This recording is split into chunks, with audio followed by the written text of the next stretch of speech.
Les membres de la Fondation internationale Albert Schweitzer ont été reçus par le président de la République, chef de l'État Ali Bongo Ondimba. Une rencontre qui a permis au président de cette structure de présenter au chef de l'État les difficultés liées au bon fonctionnement du vieil hôpital de Lambaréné. On a quand même pu progresser l'année passée avec une équipe sur place qui a beaucoup travaillé. D'autre part, vous connaissez qu'il y avait la grève, ça c'est un recul aussi. Mais d'autre part, on est toujours dans des discussions en sérénité. On est quand même plus une équipe qu'on était peut-être il y a 3, 4, 5 ans. Les membres de la Fondation ont trouvé une oreille attentive auprès du chef de l'État Ali Bongo Ondimba et ont qualifié cette rencontre d'une réelle avancée. Il faut noter que la Fondation Albert Schweitzer, créée en 1974, s'est fixé plusieurs objectifs, entre autres poursuivre l'œuvre du docteur Schweitzer dans sa dimension médicale et humanitaire. Arrivé à Libreville dans le cadre de la 4e édition du Fonds souverain des États membres de la Banque islamique de développement, Bandar bin Mohammed bin Hamza Saad al-Hajjar, président du groupe de la Banque islamique de développement, a été reçu par le président de la République, chef de l'État Ali Bongo Ondimba. L'échange entre les deux personnalités a été marqué par les enjeux du 4e Fonds souverain que Libreville abrite du 8 au 10 mai prochain. Le Gabon est le 2e pays sur le continent après le Maroc à accueillir cet événement. Le pays affirme sa volonté de renforcer les partenariats avec les investisseurs institutionnels des 56 États membres de la Banque islamique de développement. La rencontre de Libreville verra la participation des institutions financières, hommes d'affaires de renom, des investisseurs nationaux et internationaux. Le président de la République, chef de l'État Ali Bongo Ondimba, a relevé l'honneur qui est fait au Gabon d'accueillir pour la première fois ce forum et il a salué cette marque d'attention du premier responsable de la Banque islamique de développement envers le Gabon. Quant au président de la BID, il a tenu à exprimer au chef de l'État Ali Bongo Ondimba toute sa gratitude pour l'accueil très chaleureux et l'hospitalité. Le développement du secteur énergétique au Gabon a constitué le point culminant de cette audience que le chef de l'État Ali Bongo Ondimba a accordé au vice-président de l'entreprise China Electric Power Equipment and Technology, à la tête d'une importante délégation. On exprime l'intention de coopération avec notre SEEJ et FGIS pour le développement électrique au Gabon. Ici, notre société voudrait accompagner le SEEJ et les autres sociétés d'énergie au Gabon. L'entreprise chinoise, filiale de la firme State Grid Corporation of China, est spécialisée dans la fourniture d'équipements électriques et la planification du réseau électrique. Les responsables de cette entreprise souhaitent accompagner notre pays, le Gabon, dans la réalisation de son vaste programme d'électrification du monde rural. Le club de Libreville se met en place. À hauteur de 310 milliards de francs CFA, l'initiative concrétise la signature d'une convention de remboursement définitif de la dette intérieure du pays.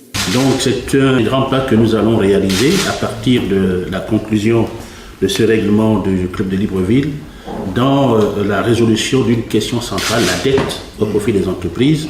Et nous pensons que l'apport de BGFI dans ce mécanisme va être d'un impact réel. L'effort de remboursement est une première au Gabon. Le mécanisme, en phase avec le processus d'égalité des chances, constitue une bouffée d'oxygène pour 177 entreprises gabonaises réunies au sein du groupement d'intérêt économique. Cette volonté du chef de l'État vise à apurer nos finances publiques, à assainir le climat des affaires et à relancer l'emploi.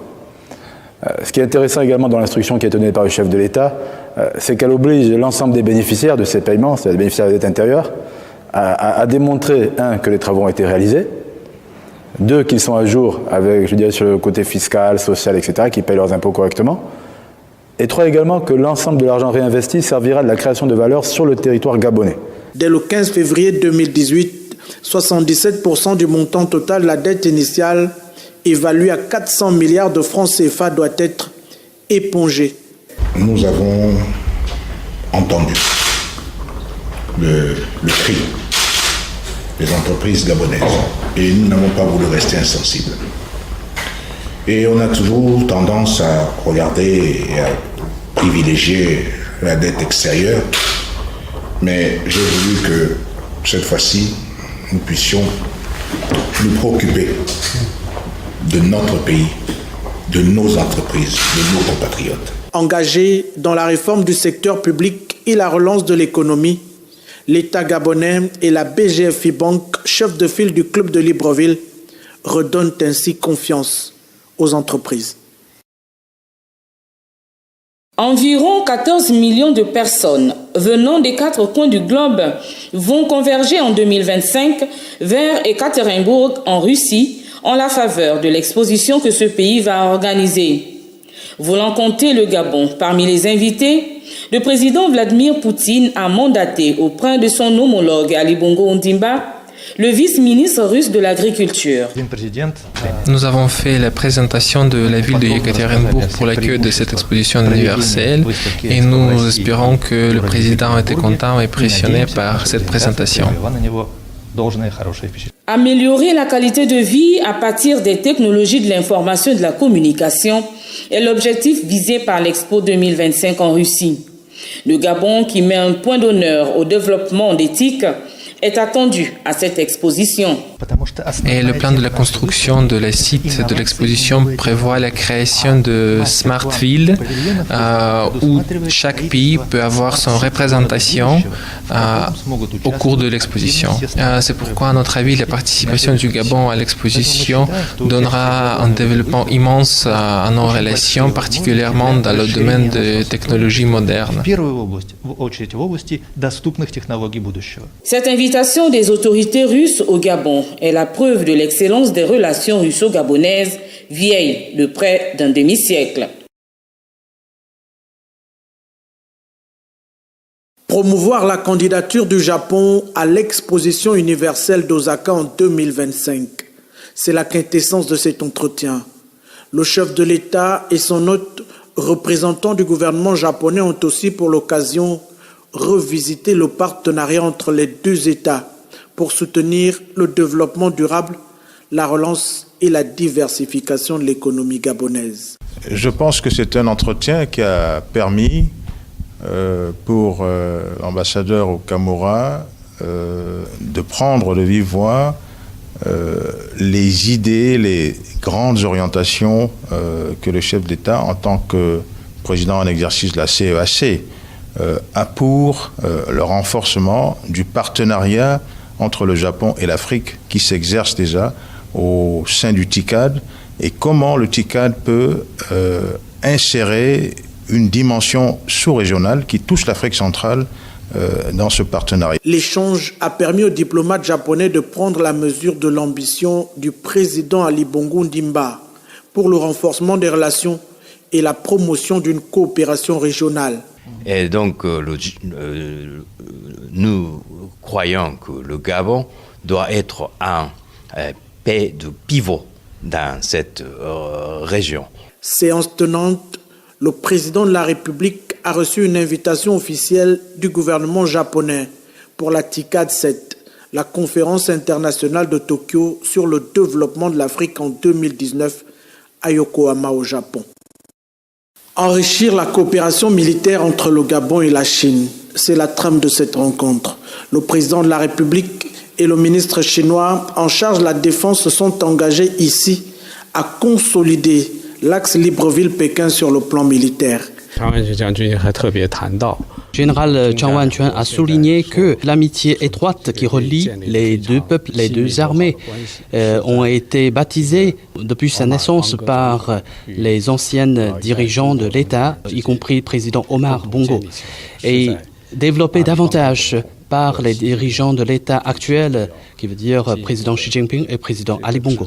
Général Chang Wanquan et son Excellence Monsieur le Président Ali Bongo ont tous exprimé la volonté de raffermir notre lien de coopération dans le domaine militaire et d'intensifier nos échanges dans tous les domaines de la défense pour que notre coopération militaire enrichit et développer davantage le partenariat global entre la Chine et le Gabon. Les actes de coopération bilatérale entre les deux États ne se comptent plus et se succèdent depuis l'établissement des relations diplomatiques en 1974. Une coopération fondée sur la dynamique gagnant-gagnant. Plusieurs officiers chinois de haut rang accompagnent le général Chang Wanquan dans cette mission en terre gabonaise. Abdoulaye Salissal était porteur d'un message de remerciement du président sénégalais Macky Sall à son homologue Ali Bongo Ondimba pour avoir pris part le 7 décembre dernier à la cérémonie inaugurale du nouvel aéroport international Blaise Diagne. Une cérémonie à laquelle le chef de l'État Ali Bongo Ondimba avait rehaussé de sa présence. C'était l'occasion pour le président Macky Sall de remercier Monsieur le Président de la République Ali Bongo Ondimba d'avoir rehaussé de sa présence l'inauguration de l'aéroport international Blaise Diagne de Dakar.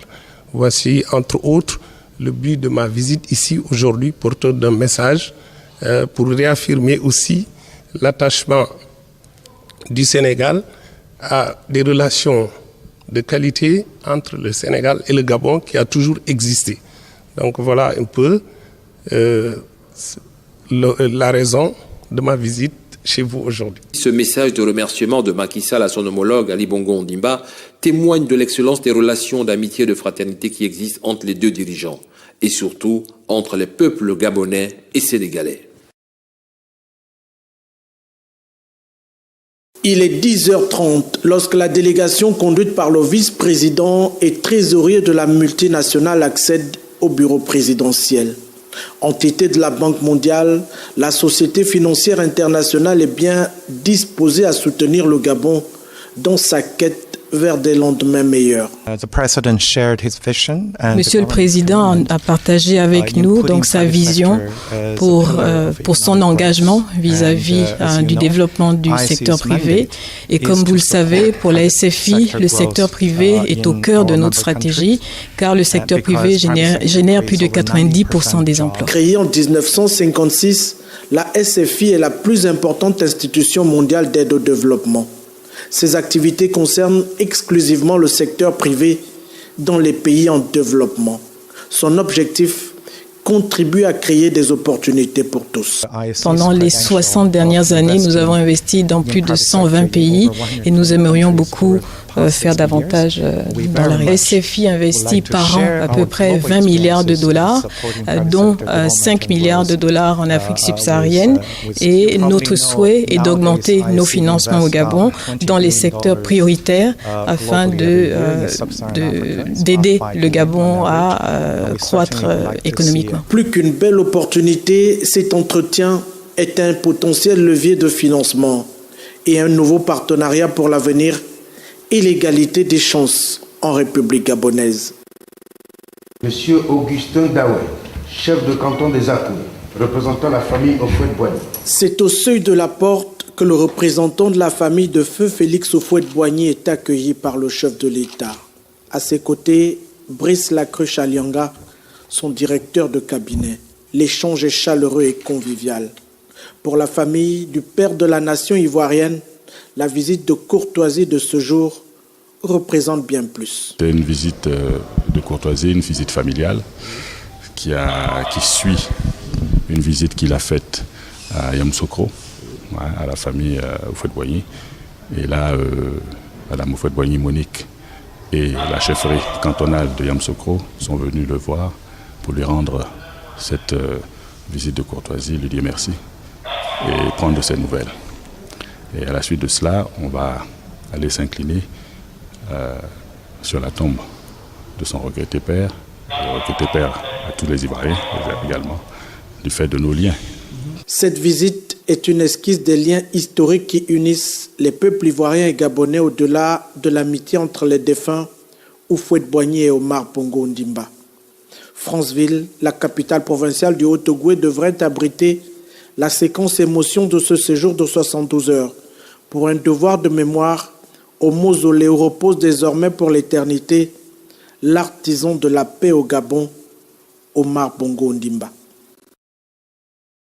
Accompagné du ministre des Transports Estelle Ndor, les responsables de l'Agence pour la sécurité de la navigation aérienne en Afrique et Madagascar sont allés rendre compte au président de la République, chef de l'État Ali Bongo Ondimba, de la situation technique et politique de la SECNA. Une situation qui s'inscrit dans la nouvelle stratégie de développement impulsée par les 18 États membres. C'est avec le grand sentiment de satisfaction que j'ai eu cette audience et que j'ai eu l'honneur d'expliquer à son Excellence l'ensemble des enjeux d'aujourd'hui. Je repars avec un sentiment de satisfaction absolue parce que le président de la République a été très attentif à ce sujet.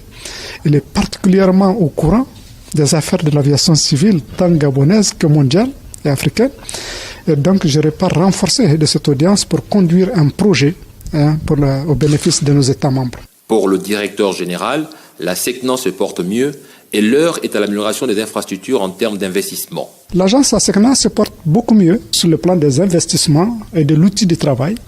Là, le comité des ministres a autorisé un plan d'investissement énorme, 423 milliards, pour essayer de faire en sorte que la SECNA se dote des moyens les plus performants aujourd'hui pour assurer la sécurité de la navigation aérienne. Et de ce point de vue, évidemment, les technologies radar se développent partout. Nous venons maintenant de passer un certain nombre d'aéroports 3 déjà au guidage radar. Le radar du Gabon sera installé cette année, avec l'aide de Dieu. En tout cas, tout est fait pour que ça puisse être installé cette année et que ça deviendra opérationnel certainement à partir de l'année prochaine. En deuxième heure, le président de la République, chef de l'État Ali Bongo Ondimba, a reçu Jean-Jacques Oyono, magistrat hors hiérarchie, nommé lors du dernier Conseil supérieur de la magistrature au poste de premier président de la Cour de cassation. Ce dernier est allé remercier le chef d'État Ali Bongo Ondimba pour cette marque de confiance. Nommé récemment par le pape François, le nouvel évêque du diocèse de Franceville, Monseigneur Jean-Patrick Ibaba est venu présenter ses civilités au chef de l'État Ali Bongo Ondimba et par la même occasion inviter le président de la République à la cérémonie d'ordination qui se tiendra dans la province du Haut-Ogooué. Vu l'imminence de l'ordination qui aura lieu le 13 janvier à Franceville, donc il était normal que je vienne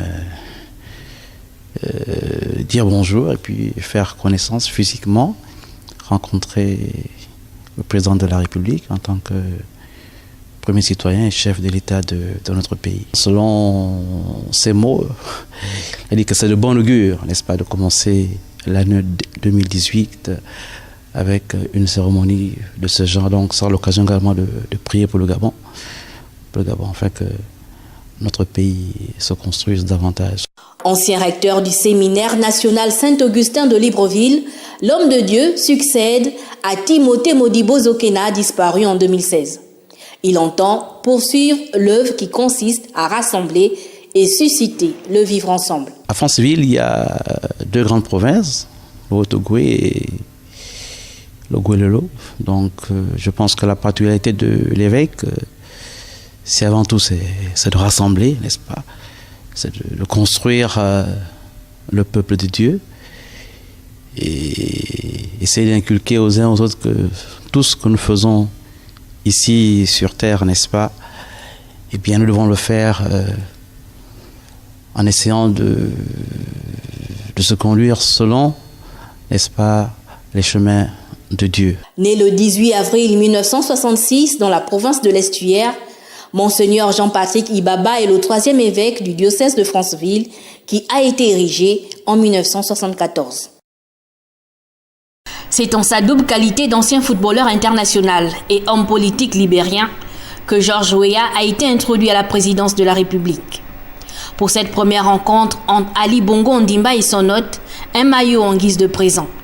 Un acte en reconnaissance des efforts engagés par le président de la République en faveur du football africain. Je suis très honoré. Ma première fois ici à Gabon et pour rencontrer son Excellence. Je crois que notre rencontre c'est très bien et je suis très content pour voir le chef d'État qui est très important pour nous tous. Au cours de cette audience, le candidat aux futures élections présidentielles d'octobre 2017 au Libéria a échangé autour de questions de paix et de stabilité en Afrique.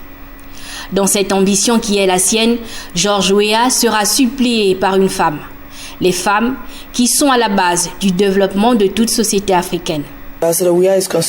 L'ambassadeur George Weah est très préoccupé par le fait que Mme Ellen Sirleaf-Johnson termine son mandat maintenant en tant que femme chef d'État. Il est préoccupé par le fait que les femmes doivent être aussi représentées au sein des instances de gouvernance. Il a choisi sa codicière, Mme Owa Taylor, comme une femme afin de continuer l'œuvre entreprise par Mme Ellen Sirleaf-Johnson et que les femmes jouent un rôle particulièrement important dans le développement du Libéria et qu'elles ne soient pas laissées de côté. Né le 1er octobre 1966 à Monrovia au Libéria, l'ex-star du ballon rond est à sa 3e candidature aux élections présidentielles. Une poignée de main chaleureuse pour un entretien tout aussi plein de convivialité. Le représentant spécial du secrétaire général de l'ONU est venu saluer Ali Bongo Ondimba, le chef de l'État, fraîchement réélu et investi dans ses fonctions à la magistrature suprême.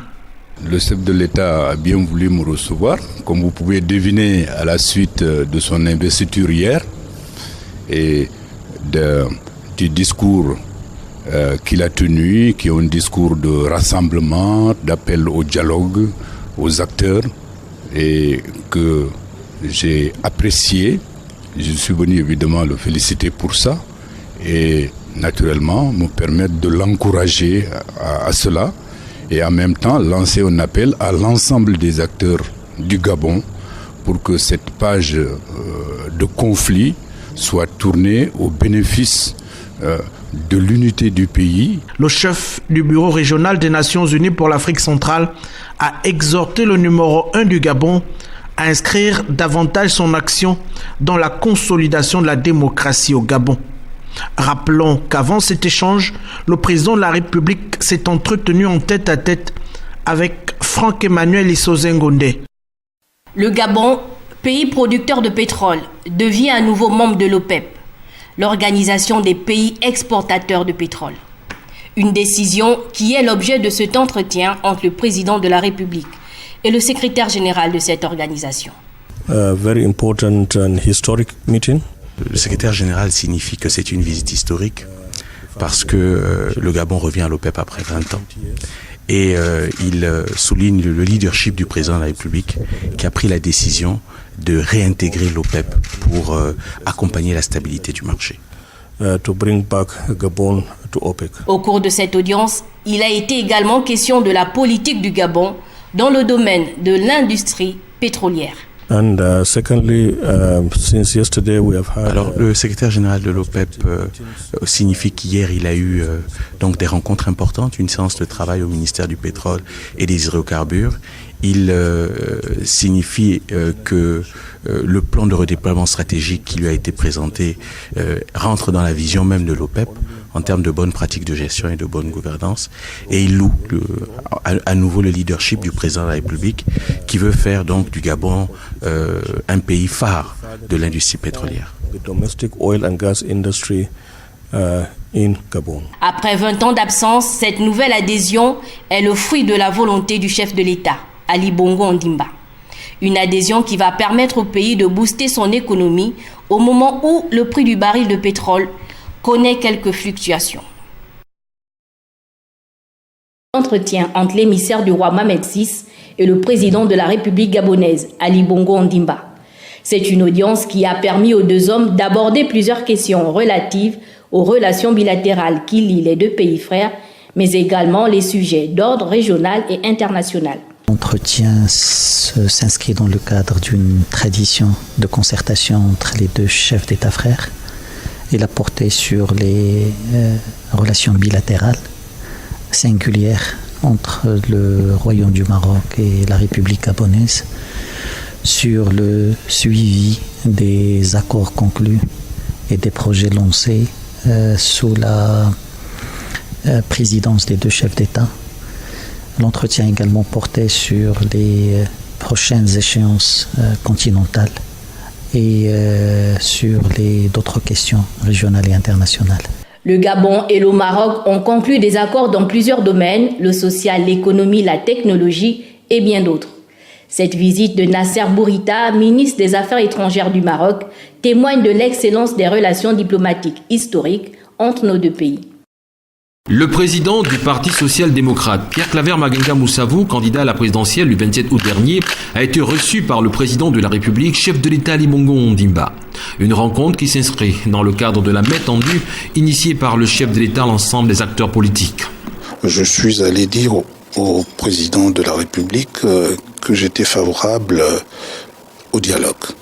Nous avons discuté de choses et d'autres qui vont dans le sens de la paix et de la reconstruction de notre pays qui a subi beaucoup de dommages. Et nous avons parlé de la déconcentration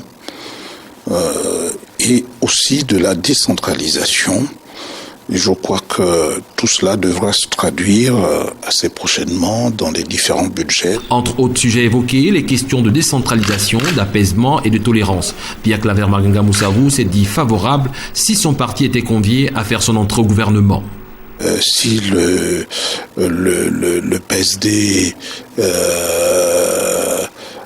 est sollicité en envoyant un membre dans ce gouvernement qui pourrait apporter sa contribution, nous allons examiner cet aspect si nous sommes sollicités. Le gouvernement qui va être mis en place puisse donner lieu, non pas à l'ouverture, mais à un gouvernement pour la paix, pour favoriser le dialogue. Un gouvernement pour la reconstruction de notre pays. Un gouvernement pour la poursuite des efforts qui seront engagés par rapport aux réformes qu'il m'a soulignées et que j'ai appréciées à sa juste valeur quant à ce qui concerne la préoccupation qui est la mienne, celle de la déconcentration et la décentralisation. Cette audience s'inscrit dans la ligne droite des échanges que le président de la République, chef d'État Ali Bongo Ondimba, a eu avec les différents candidats de la dernière présidentielle. Au palais présidentiel ce matin, le directeur général de Total Gabon est venu saluer Ali Bongo Ondimba, le président de la République, pour sa réélection à la tête du pays. L'idée pour nous était de féliciter le chef de l'État pour sa réélection, dont j'étais porteur du message du PDG du groupe Total, ainsi que du directeur général de l'exploration-production du groupe Total, donc qui tenait à féliciter Monsieur le Président de la République pour sa réélection. Et par ailleurs, il voulait également l'assurer de l'engagement du groupe à continuer à investir au Gabon. Avec près de 87 ans de présence au Gabon, la filiale du groupe français est l'une des plus anciennes en Afrique. Un partenariat qui est loin d'avoir pris des rides. Les rapports sont excellents, à l'image de l'audience qu'a bien voulu nous accorder le chef de l'État. Naturellement, le chef de l'État nous encourage à investir, donc pour pérenniser nos productions. Entreprise pétrolière et gazière française, Total est l'une des supermajors, les 6 plus grosses entreprises du domaine à l'échelle mondiale. Acteur majeur du secteur au Gabon, le groupe entend poursuivre cette relation privilégiée grâce à des investissements significatifs dans de nombreux champs pétroliers, offshore et onshore. Une poignée de mains chaleureuses pour un entretien tout aussi plein de convivialité. Le représentant spécial du secrétaire général de l'ONU est venu saluer Ali Bongo Ondimba, le chef de l'État, fraîchement réélu et investi dans ses fonctions à la magistrature suprême.